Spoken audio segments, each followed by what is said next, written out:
বিপদ দুটা কারণে হয়ে থাকে আমার ধারণা, যে একটা হলো কোরআন শরীফে আছে মানুষ বিপদে পড়ে, সেগুলো হাতের কামাই হতে পারে, আমার গুনাহের কারণে হতে পারে, অথবা আল্লাহ পাক পরীক্ষা করেন।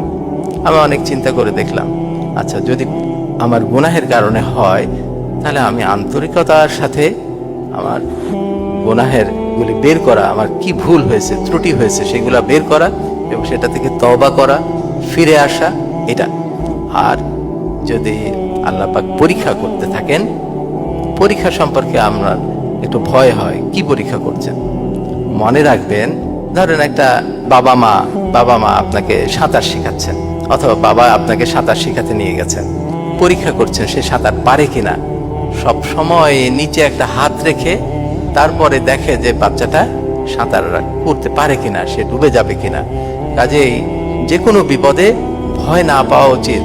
আল্লাহ পাক আপনাকে পরীক্ষা করবেন, আপনাকে ধ্বংস করে দিয়ে কখনোই পরীক্ষা করবেন না, নিচে হাত রেখেই পরীক্ষা করবেন।